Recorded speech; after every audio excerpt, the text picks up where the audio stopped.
الحمدللہ والصلاة والسلام علی رسول اللہ وعلی آلہ واصحابہ ومن والاه. اعوذ باللہ السمیع العلیم من الشیطان الرجیم. بسم اللہ الرحمن الرحیم. وعاشروہن بالمعروف. برادران اسلام، دینی بھائیو، انسانی معاشرہ مرد اور عورت سے مل کر بنتا ہے. اگر دوسرے نظر سے دیکھا جائے تو مرد اور عورت انسانی زندگی کی گاڑی کے دو پہیے ہیں، اور جہاں ان کے درمیان اختلاف پیدا ہوتا ہے، ایک آگے دوسرا پیچھے، ایک تیز دوسرا سست، تو انسانی زندگی کی گاڑی وہیں پر بہت سی دشواریوں سے دوچار ہو جاتی ہے. اسلام نے معاشرے اور سماج کی ضرورت کو اچھی طرح سے جانا ہے، سمجھا ہے. اسی لیے خاص طور سے عورتوں کے سلسلے میں بڑی وضاحت کے ساتھ احکام صادر فرمائے ہیں. حد تو یہ ہے کہ رسول اکرم صلی اللہ علیہ وسلم جب اس دنیا سے تشریف لے جا رہے تھے تو دنیا سے رخصت ہوتے ہوئے بھی آپ نے جس چیز کی وصیت کی اس میں عورت، غلام اور نماز، ان تین چیزوں کو یاد رکھا. اسلامی معاشرے میں عورت ماں ہے جس کے درجے اور مرتبے بہت بلند ہیں. حضرت عیسیٰ علیہ السلام اور نبی اکرم صلی اللہ علیہ وسلم اپنی اپنی والدین کے سلسلے میں اعلان کرتے ہیں وَبَرًّا بِوَالِدَتِي، مجھے حکم یہ دیا گیا ہے کہ میں اپنی والدہ کے ساتھ نیک برتاؤ کروں. رسول اکرم کو دیکھو کہ نبی اکرم صلی اللہ علیہ وسلم اپنی والدہ کی جدائی میں آنسو بہاتے ہیں، اور اپنی رضائی والدہ کو جب وہ آپ کی خدمت میں آتی ہیں تو اتنا احترام دیتے ہیں کہ صحابہ کرام کو بھی تعجب ہو جاتا ہے کہ یہ کون خاتون ہے کہ رسول اکرم نے اتنا احترام آج تک کسی کو نہیں دیا، جبکہ ان کی حالت نہایت ہی بوسیدہ ہے. دیہات سے آئی ہوئی ہیں، کپڑے بھی صحیح اور درست نہیں ہیں، پھر بڑھاپے کی آخری منزل میں قدم رکھے ہیں. ایسے میں رسول اکرم صلی اللہ علیہ وسلم ان کو اپنی چادر مبارک بچھا کر اس پر بٹھاتے. کتنا درجہ اور مرتبہ دیا. اکرم نے اپنی چادر کسی امیر کے لیے نہیں، کسی بادشاہ کے لیے نہیں، بڑے سے بڑے شہنشاہ کے لیے بھی نہیں بچھائی، لیکن ایک عورت کے لیے رسول اکرم صلی اللہ علیہ وسلم کی چادر بچھائی گئی، اور وہ خاتون اس پر بیٹھی. صحابہ کرام کو تعجب ہوا. جب وہ چلی گئیں صحابہ کرام نے سوال کیا کہ اللہ کے رسول، آج جو چیز دیکھی ہم نے آج تک نہیں دیکھی، یہ کون خاتون تھی؟ فرمائے میری ماں تھی. رضائی والدہ کے ساتھ رحمت للعالمین کا یہ برتاؤ، اگر آپ جس عمر میں حضرت حلیمہ کے ساتھ یہ برتاؤ کر رہے تھے، اگر اس عمر میں اپنی حقیقی والدہ کو پاتے تو ان کے ساتھ کیا نہ کرتے. عورت کا ایک روپ بہن کا ہے، ایک روپ بیٹی کا ہے، ایک روپ بیوی کا ہے، اور ہر ایک روپ میں وہ ایک الگ حیثیت سے ہمارے لیے اسلام نے پیش کی ہے. بھائی اور بہن کا رشتہ، ماں اور بیٹے کا رشتہ، میاں اور بیوی کا رشتہ، یہ سب رشتے بہت ہی نازک اور بڑے ہی مبارک رشتے ہیں. نبی اکرم صلی اللہ علیہ وسلم پر جو کلام اللہ رب العزت نے نازل فرمایا اس کو دیکھو. وَقَضَىٰ رَبُّكَ أَلَّا تَعْبُدُوا إِلَّا إِيَّاهُ وَبِالْوَالِدَيْنِ إِحْسَانًا، والدین کے ساتھ احسان کرو. صرف اتنا ہی نہیں، اما يبلغن عندك الكبر احدهما او كلاهما فلا تقل لهما اف ولا تنهرهما وقل لهما قولا كريما واخفض لهما جناح الذل من الرحمة وَقُلْ رَبِّ ارْحَمْهُمَا كَمَا رَبَّيَانِي صَغِيرًا۔ دیکھیے اللہ رب العزت نے اپنی عبادت کے بعد والدین کا تذکرہ کیا، پھر احسان کا حکم دیا۔ وہ بڑھاپے کی عمر کو پہنچ گئے ہوں یا نہ پہنچے ہوں، ہر حال میں ان کے ساتھ احسان کرنا، ان کے کسی بھی بات سے دل برداشتہ ہو کر اف بھی نہیں کہنا، اپنے باوجود طاقت اور قوت کے ان کے سامنے جھکا کر رہنا۔ یہی نہیں، ان کے لیے وہ زندہ ہوں تب بھی اور وہ اللہ کے پاس چلے گئے ہوں تب بھی دعا کرتے رہنا ہے۔ ساری زندگی کا عمل ہے والدین کے لیے دعا کرو۔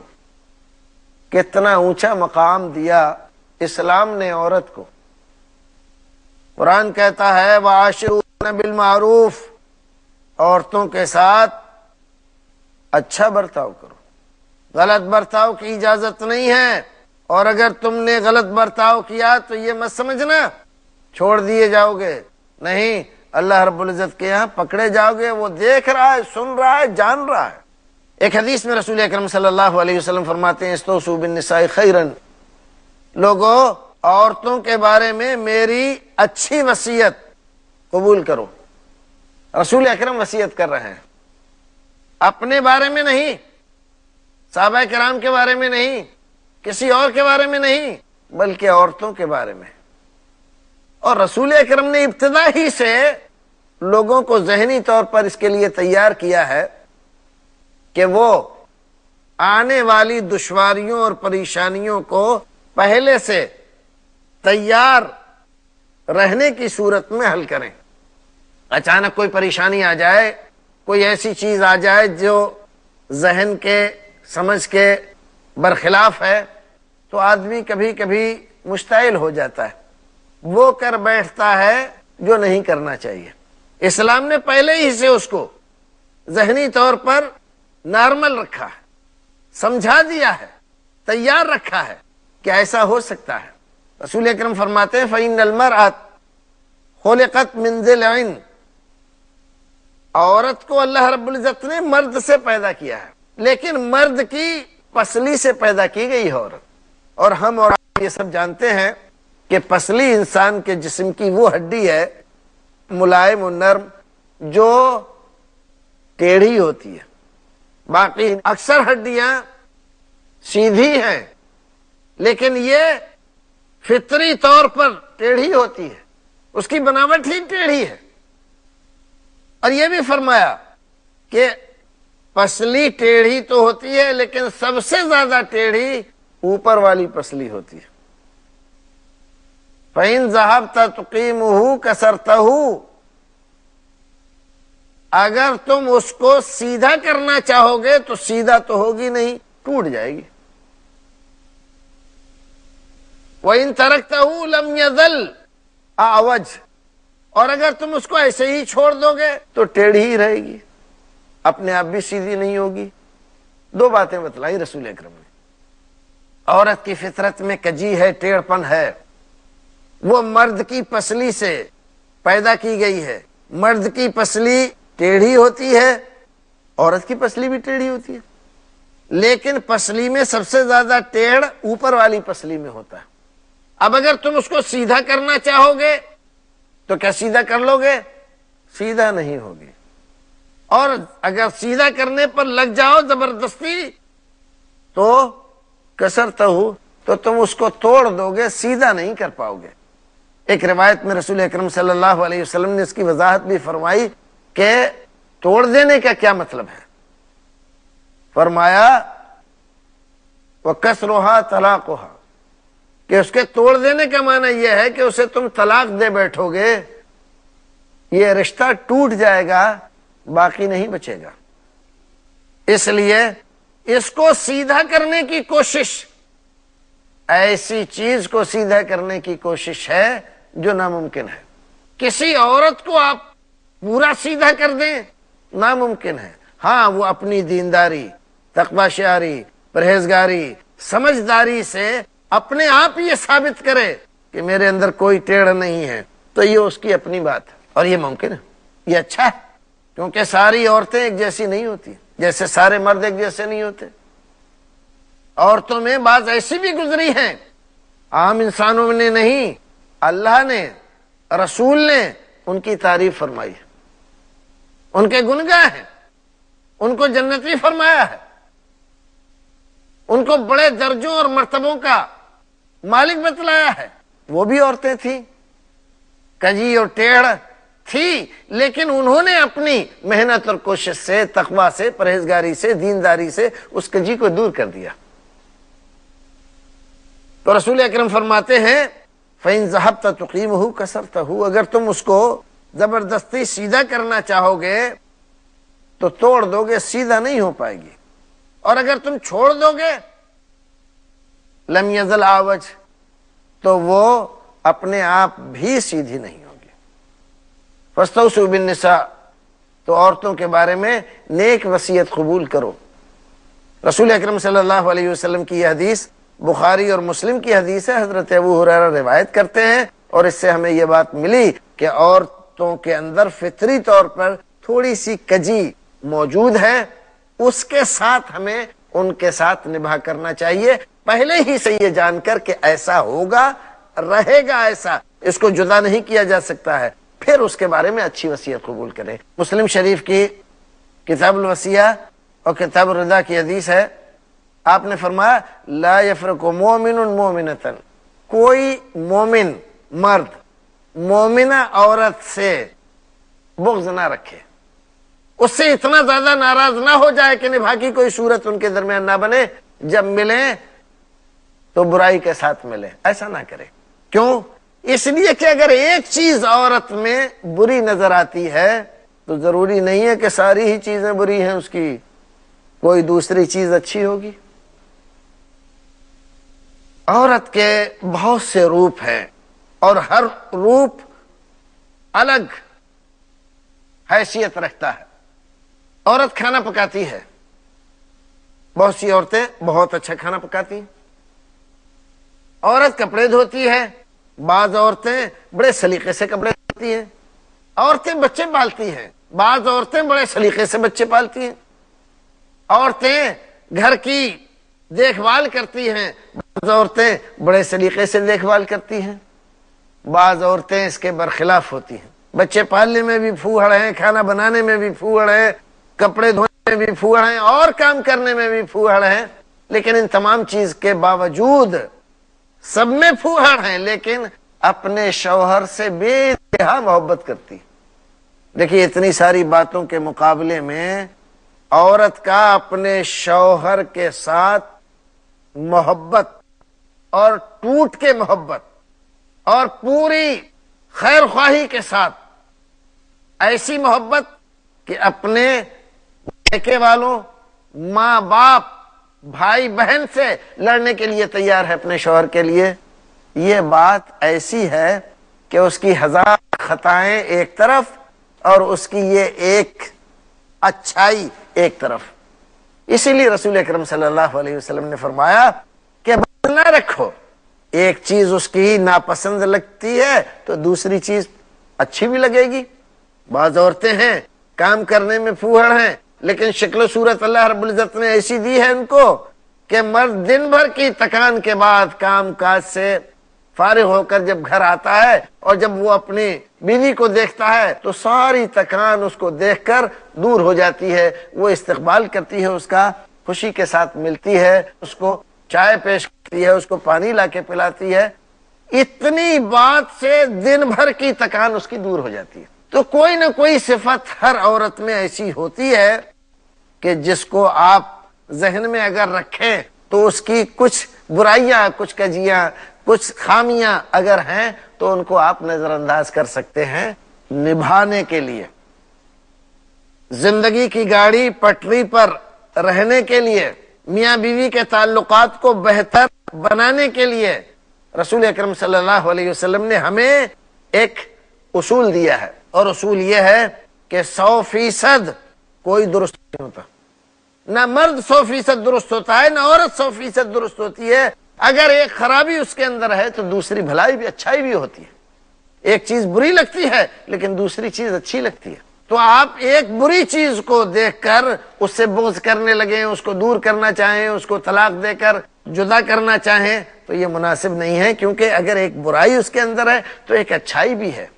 گلاب کا پودا، آپ اس کے قریب جائیں، کانٹا لگنے کا امکان ہے، کانٹا لگ جائے گا، لیکن آپ دیکھیں کہ اسی گلاب کے پودے میں جس میں کانٹے ہیں جو ہمیں نقصان پہنچا سکتے ہیں، ایک گلاب کا پھول بھی لگا ہوا ہے جو دیکھنے میں بھی اچھا لگتا ہے، طبیعت کو بھی بھلا لگتا ہے، اور اس کا رنگ ہمارے دل کو بھا جاتا ہے، اور اس کی بھینی بھینی خوشبو سے ہمارا دل دماغ سب معطر ہو جاتا ہے۔ عورت بھی ایک خوشنما گلاب ہے کہ اگر اس کی خوشبو، اس کا رنگ، یہ ساری چیزیں اچھی لگتی ہیں تو اس میں تھوڑا سا کانٹا بھی اگر ہے تو اس کو برداشت کریں، جیسے گلاب کے ساتھ ہم کانٹے برداشت کر لیتے ہیں۔ رسول اکرم صلی اللہ علیہ وسلم کی ایک اور حدیث میں آپ کے سامنے رکھنا چاہتا ہوں۔ حدیث ابو داؤد شریف کی ہے۔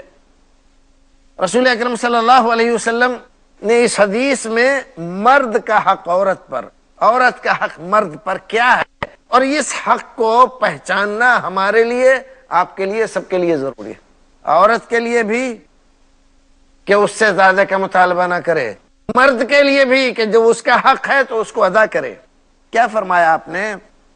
فرمایا کہ ما حق زوجتی احدنا علیہ، سوال ہوتا ہے ہماری بیوی کا ہمارے اوپر کیا حق ہے اللہ کے رسول؟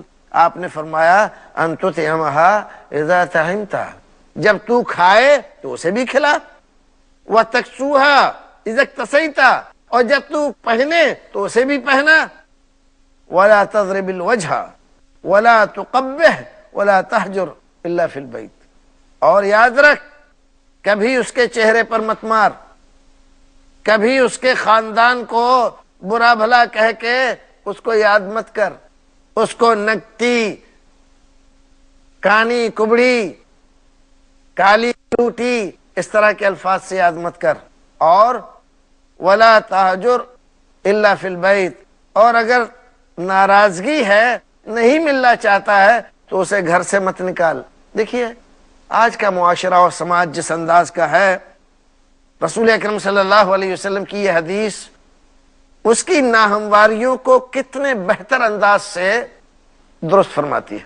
اور نفسیات آپ دیکھیے کہ انسان کیا کرتا ہے، انسان یہی کرتا ہے، اگر ناراضگی ہو جاتی ہے تو عورت کو مارتا ہے، اس کے خاندان کو گالی دیتا ہے، اور اس کے اوصاف کو ذکر کر کے اس کو قبیح سے قبیح تر بنا کر پیش کرتا ہے، اور گھر سے نکال باہر کر دیتا ہے، اور اس سے بات بننے کے بجائے بگڑ جاتی ہے، اور اچھا خاصا گھر اجڑ جاتا ہے، بچے تباہی سے دوچار ہو جاتے ہیں، ان کی تعلیم و تربیت کا سارا مسئلہ درمیان ہی میں رک جاتا ہے۔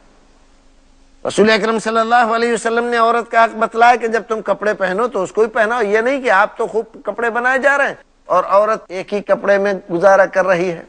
ایک اور بات یہاں پر ہے عورتوں کے لیے کہ وہ بھی شوہر سے بیجا مطالبہ نہ کریں۔ بہن کی شادی ہو رہی ہے، ایک نیا جوڑا ہونا چاہیے، چچا کی لڑکی کی شادی ہے، ایک نیا جوڑا ہونا چاہیے، فلاں کی شادی ہے، نیا جوڑا ہونا چاہیے، محلے میں شادی ہے، نیا جوڑا ہونا چاہیے۔ ہر ایک کے لیے الگ الگ جوڑے اگر مانگے گی تو شوہر کہاں سے دے گا؟ اس کا ہر ایک کے لیے نئے جوڑے مانگنا یہ بھی غلط ہے۔ اگر شوہر خود اپنے لیے ہر ایک شادی کے لیے نیا جوڑا نہیں بنا رہا ہے تو عورت کے لیے کیسے بنائے گا؟ تو اس کا مانگنا یہ مناسب نہیں ہے۔ اور جب کھائے تو اس کو بھی کھلائے، یہ نہیں کہ اپنے آپ تو ہوٹلوں میں جا کر کھا رہا ہے اور اس کو روکھی سوکھی کھانے کے لیے چھوڑ رکھا ہے، یہ نہیں۔ انصاف ہونا چاہیے، جو خود کھاؤ اس کو کھلاؤ، جو پہنو اس کو بھی پہناؤ، جس معیار کا تم کپڑا پہنتے ہو اس معیار کا اس کو بھی پہناؤ، اور کبھی اس کو اس کے چہرے پہ نہ مارو، اس کو کالی کلوٹی اور دوسرے الفاظ سے یاد نہ کرو، اس کے اندر بھی بہت ساری اچھائیاں ہیں، ان اچھائیوں کو یاد کرو، اچھائیوں کو بنیاد بنا کر اس کو درست کرنے کی کوشش کرو۔ اگر ایسا کرو گے تو تمہارے لیے بہت اچھا ہوگا، بہتر ہوگا۔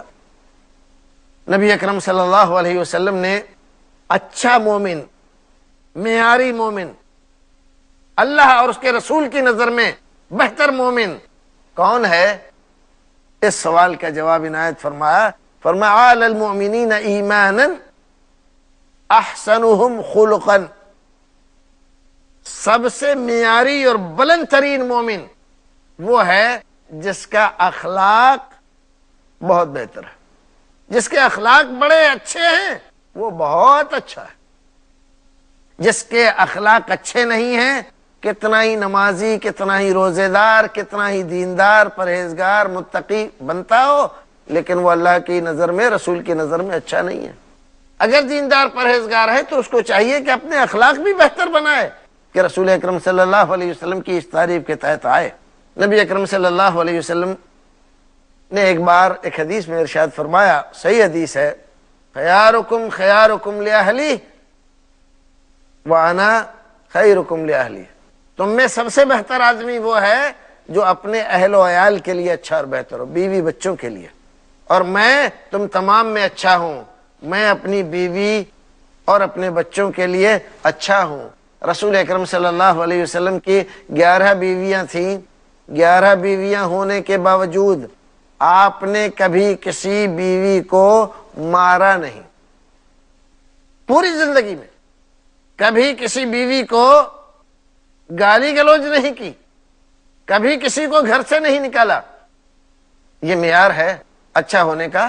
رسول اکرم صلی اللہ علیہ وسلم کی اس حدیث کی روشنی میں ہمیں یہ بات اچھی طرح سمجھنا چاہیے کہ ہم اچھے ذمہ دار شہری، اچھے ذمہ دار مسلمان، اچھے ذمہ دار اللہ کے ماننے والے بننے کی کوشش کریں، اور اس کا سب سے اچھا طریقہ یہ ہے کہ ہم اپنے اہل کے لیے، اپنی بیوی کے لیے، اپنے بچوں کے لیے اچھے بن کر رہیں۔ رسول اکرم صلی اللہ علیہ وسلم نے ایک حدیث میں، جس کو امام مسلم نے روایت کیا ہے، فرمایا دنیا متاع وخیر متاع الدنیا المرأۃ الصالحہ، دنیا بہت اچھی اچھی چیزیں ہیں، ساری ہی دنیا متاع ہے، سامان ہے، پونجی ہے، لیکن سب سے اچھی پونجی اور سب سے اچھا سامان عورت ہے۔ عورت سے بہتر نہ کوئی سامان ہے، نہ کوئی پونجی ہے، نہ اس سے بہتر کوئی چیز ہے۔ ناظرین، رسول اکرم صلی اللہ علیہ وسلم کی ہدایت کی روشنی میں عورت کا کردار نہایت اعلیٰ ہونا چاہیے، مرد کا کردار اس سے اعلیٰ ہونا چاہیے، دونوں مل کر زندگی کی گاڑی کو آگے لے جائیں۔ ناظرین، یہاں پر ہمارا یہ موضوع پورا ہوتا ہے، پھر ملیں گے ایک اور موضوع کے ساتھ، تب تک کے لیے اللہ حافظ، وآخر دعوانا الحمدللہ رب العالمین، والسلام علیکم ورحمۃ اللہ وبرکاتہ۔